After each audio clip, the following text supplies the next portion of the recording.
is all about numbers, Mr. Goyal. Let me start by asking you about a big number that concerns your ministry, sir. Now, you've set the highest ever revenue target of over 2 lakh crore rupees.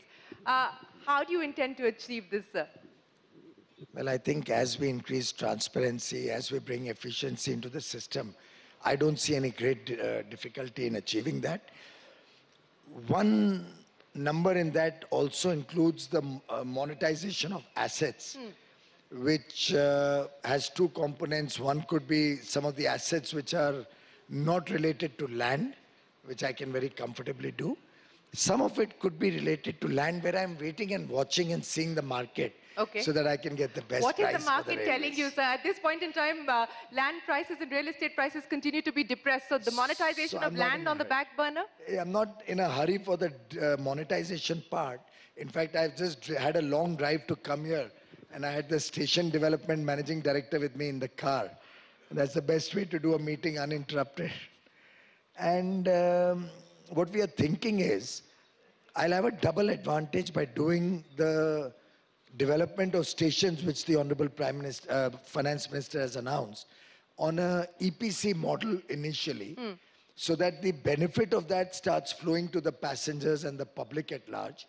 And simultaneously, I mitigate the risk of the railway involvement when the people actually monetize the asset or use the asset for by buying it off from the railways. So I'm trying to get the station development part done on an EPC mode. Okay. Attract people to come in and just do the contracting part. And then you will have a ready to exploit project based on whatever FSI or FAR is available on different places. It may not happen everywhere. Okay. To compensate, and then we can pay back whatever we use for the station. So there's efficiency and there's monetization that you're looking at to be able to achieve that 2 lakh revenue number. What about tariffs, sir? Is tariff a pillar at all in that strategy? No. No proposal. If I increase it any further, the balance freight will go to the road and balance passengers will go in the to the airlines. And I'll be left in any case holding a loss-making organization. Okay, then let me ask you, sir, about what has come your way from the budget. There's been a cut of about 15,000 crore rupees as far as budgetary support is concerned, coming in at about 53,000 crores.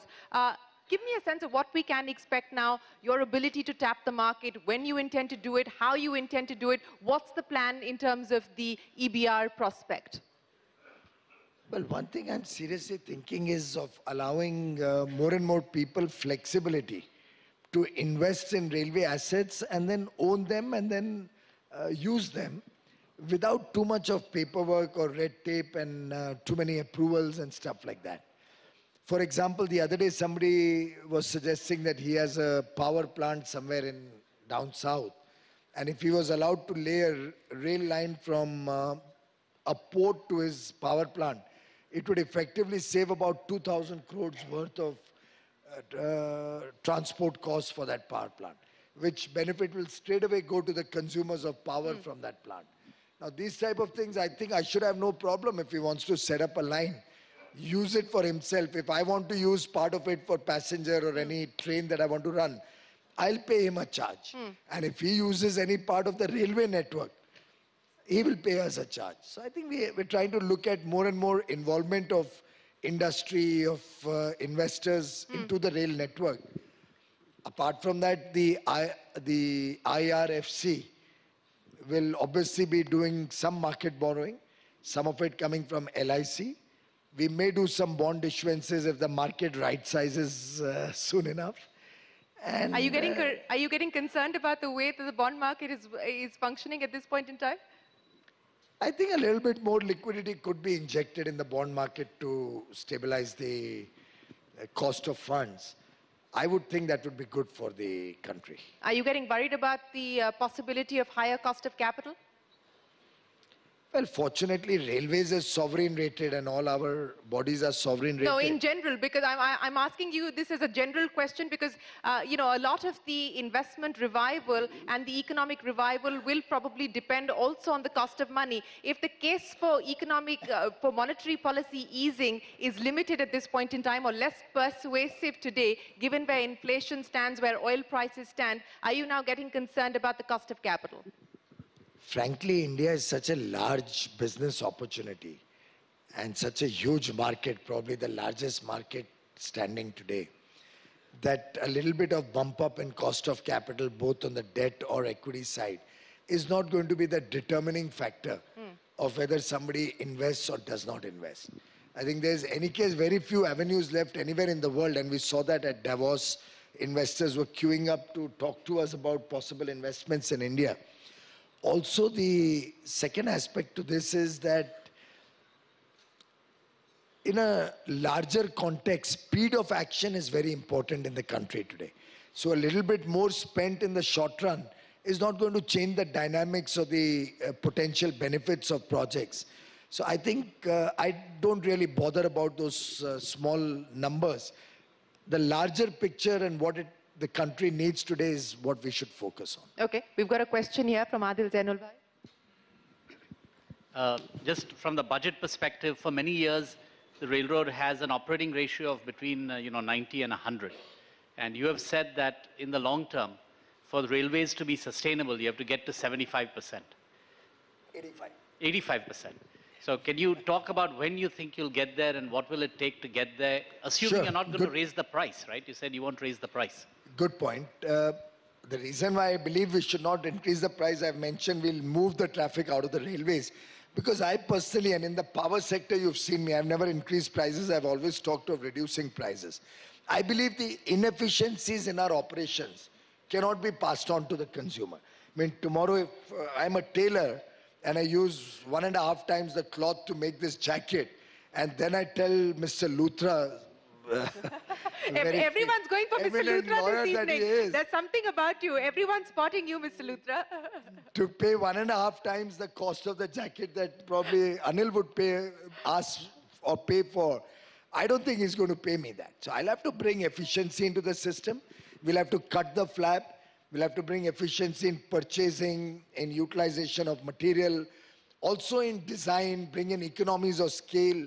There's huge potential. And every day I see, today I got a whistleblower coming up and telling me that, there's this bridge contract. It's expected to go for X amount. But if you do a basic costing, it could be 200 crore rupee less. Now, I love people like that who come and educate me about the potential of savings. And through your channel, you may kindly propagate to everybody that wherever they find anything going wrong in the railways, shoot a mail or a letter to me right away, post haste. And to my mind, bringing the operating ratio to 85 will be possible within the existing system, using, being a little smart about it. And I'll explain one example, but first of all, why 85, not 75? If it becomes 75, then all of you will allege that I'm profiteering. So I should stick to 85. If I save even more than that, I should reduce the prices and try and expand my business. Point one. Point two, it was not in the 90s always. At earlier points of time, it used to be quite good, but the last two pay commissions have really affected the railway finances pretty significantly. In fact, Mr. Suresh Prabhu had improved the situation very well during his tenure till the 7th pay commission came in. And 15,000 crores on the 7th pay commission, 3,000 crores now in HRA, some 7,000 crores in pension. It's a huge cost, more than 10% of the total revenue, some 12, 13% of the revenues. So I think in the circumstances of all of this happening, Railways has done reasonably well. And as regards the efficiency improvement, let me share one example, which is a holistic change we are bringing in the railways.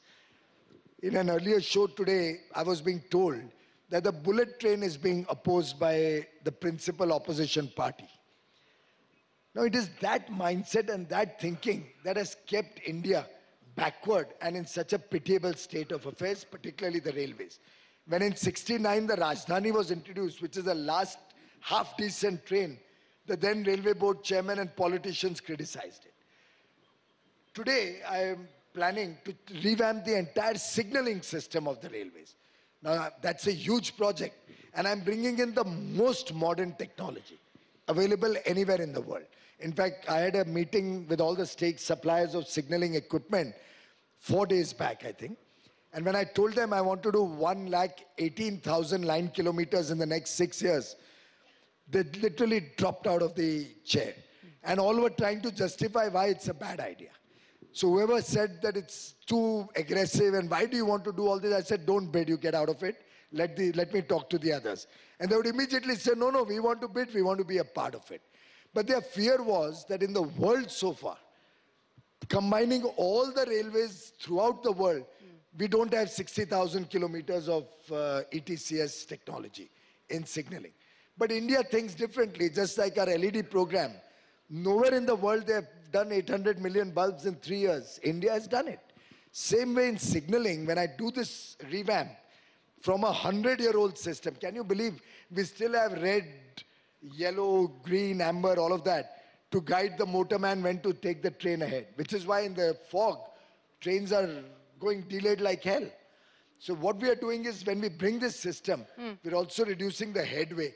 We're almost eliminating chances of collisions and reducing accidents and improving safety. And once the headway reduces between trains, it'll be the lowest cost capacity expansion that railways can ever have. I can literally double the passenger and freight traffic on the existing system with some more improvements and modifications at a cost of maybe $10–12 billion. And that's also a cost because so far we've never thought of 60,000 kilometers. Yeah. I think I'll save another 30–40% on that also. Okay, we've got more questions for you, Mr. Goyal. Srivatsarajan, Chairman of Bain & Company. Mr. Goyal, if you can just talk a little bit about, what you're doing to improve the safety record and also the perception of safety in the railways. That's one. You talked a little bit about what you're doing in terms of investing in signaling. I'm assuming that's part of that, but anything more than that. And the second part of the question is really around, there's been sporadic investments in terms of extending the reach of the railway network. Sorry, I didn't get Extending the reach of the railway network. But there's still many parts of the country where more can be done. And I'm wondering if you can talk to that as well. Very good point. As far as safety is concerned, it's not only signaling. It's a whole lot of ideas that are on the table and being worked on. Let me give you a simple example. My first meeting as railway minister, I realized that there's years of backlog of track renewal. Why? Because the railways will not buy rail from anybody but Steel Authority of India Limited. And they cannot supply enough rail. So therefore, there will be a backlog. Passengers' lives are put to risk. We did a twin decision that day. We started the process to source rail internationally. To bridge the gap until such time as we have Indian manufacturers come up to speed. But it ran into controversies, didn't it? Controversies are your job. You should continue to do that. They don't deter me. No. But I mean, it's a real problem because you had to get an exemption from the standing committee to be able to go forward with the global tender. But that's the rule of the law of the land. I have to do it. But the larger issue is that this Make in India policy, which now pushes for domestic procurement, is this not a cause for concern? No, it's a brilliant policy. I'm one of those who has propagated but you just talked about how SAIL has been unable to meet the capacity and hence you wanted to look outside.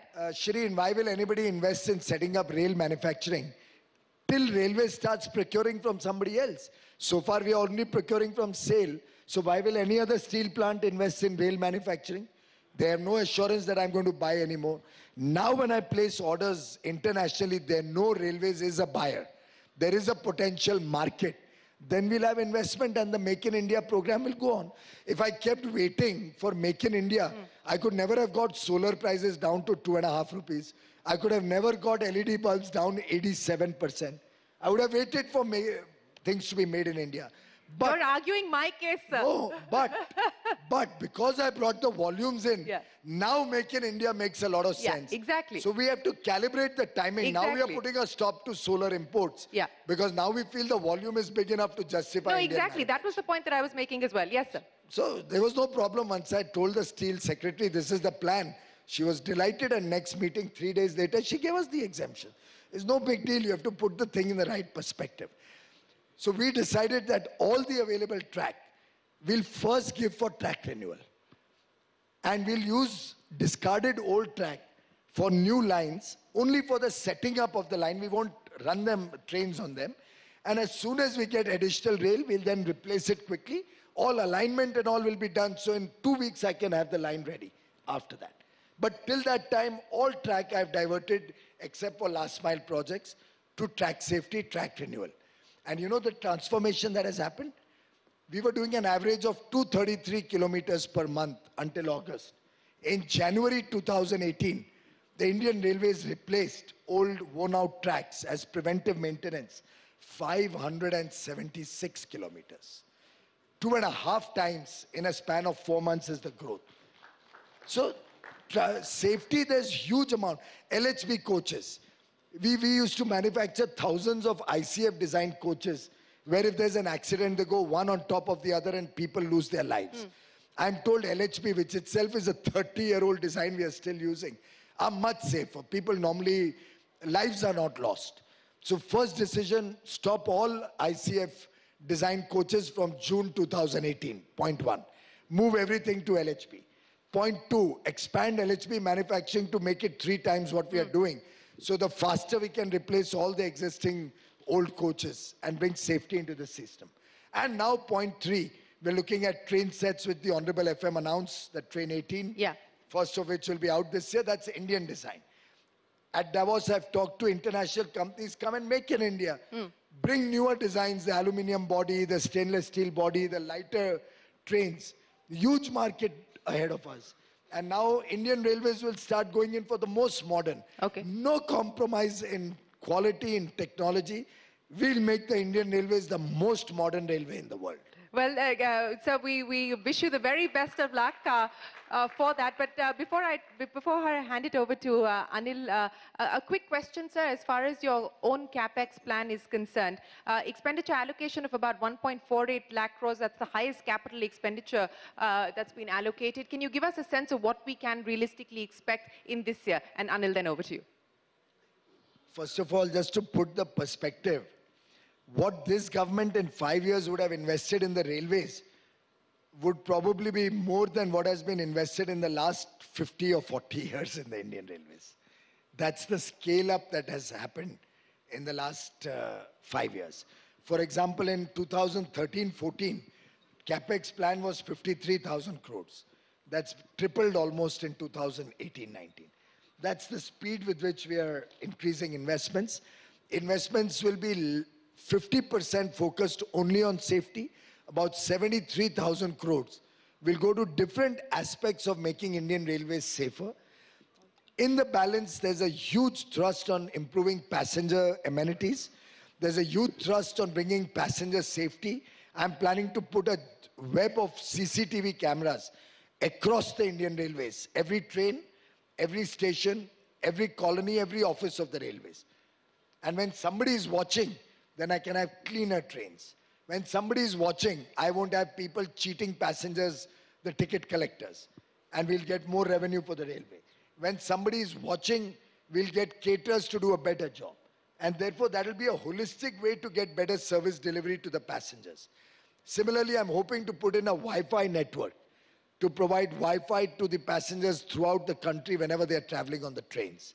We are looking at station redevelopment, which I just finished a meeting in the car, and tomorrow, 2 o'clock, we're going to freeze a lot of major decisions on that. Can you give us a sneak peek, sir, of what decisions you will take tomorrow? That company is not listed, so I won't be accused of insider trading, right? So go ahead, sir. No, well, as I said earlier, one is, of course, we are looking at moving to the EPC mode so that we give plug-and-play projects in the future to the real estate guys. Point 2, I have recategorized all the stations in the country.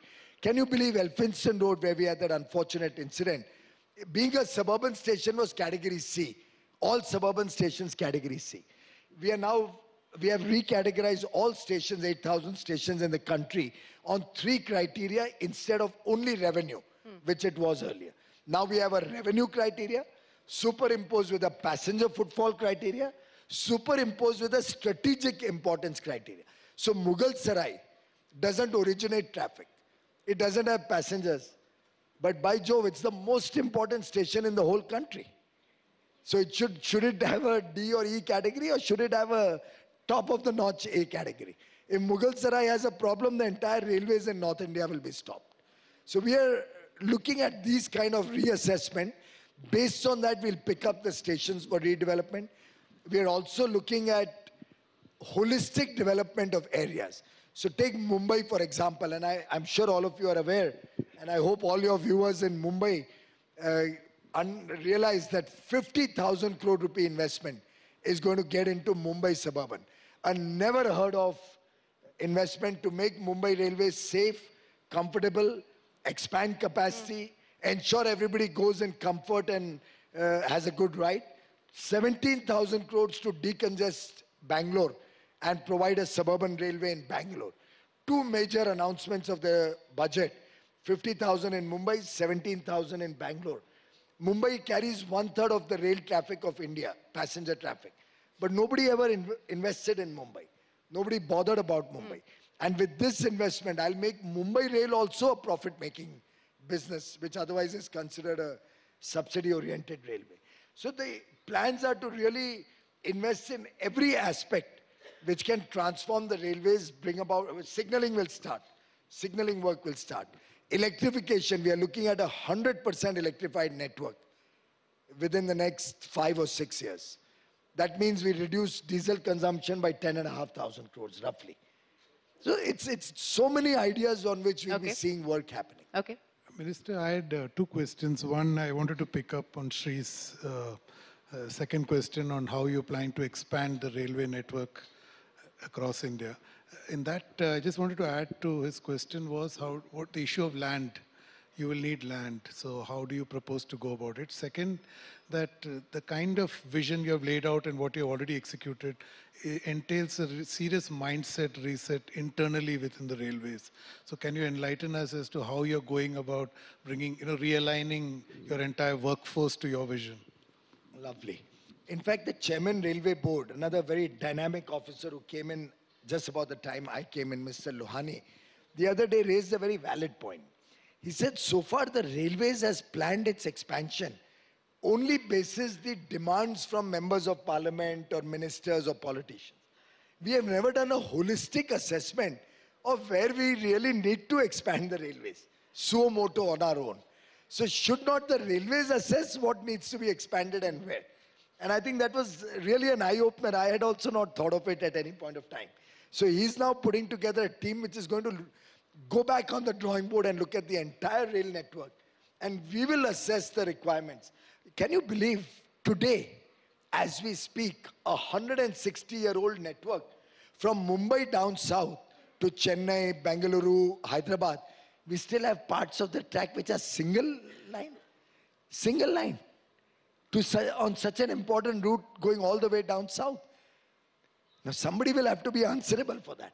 We are of course now going to quickly commission that. Sureshji put in a lot of effort in the last 2-3 years to expedite it. I hope it will be completed soon.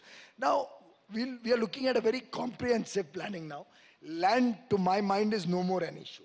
With 4 times the amount of money being paid on the reckoner or the last Satbara rates, frankly, getting land is not an issue these days. On the contrary, I'm having a stress where people come and say, you're taking this land or this land around the station. Can you add some more and expand a little further? They're giving me guidance that it'll be good for you in the long run to take some more land. So the matrix has changed. All this talk of labor reform and land reform, I think is now outdated. It's just for the cameras and for your channels to debate and discuss. Nowhere in the world in the last 4 years, as a minister that I've interacted with people, nowhere. And in my recent Davos visit, must have met maybe 500, 700 people. Not one person raised the issue that there's a stress to get land, there's a stress of labor. Those issues are out of the system now. Now they are happy with corruption-free government. Now they are happy with predictable, simple regulatory mechanisms. That's what they are looking for. So land and all is not an issue. However, what I've told all the states is, you want a project in your state, give me the 100% land in advance, then I'll invest in that line. Otherwise, I'll move the money somewhere else. Okay. So I'm getting good traction from that. Your second question was on... The mindset change. The mindset change is completely transformed at the top, and it's gradually percolating down.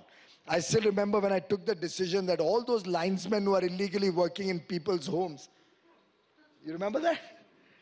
My top leadership was like, aghast, this is going to demotivate and demoralize and kill the enthusiasm. I talked to officers from all over the country. They said, absolutely no, it's a right decision. We support you on that.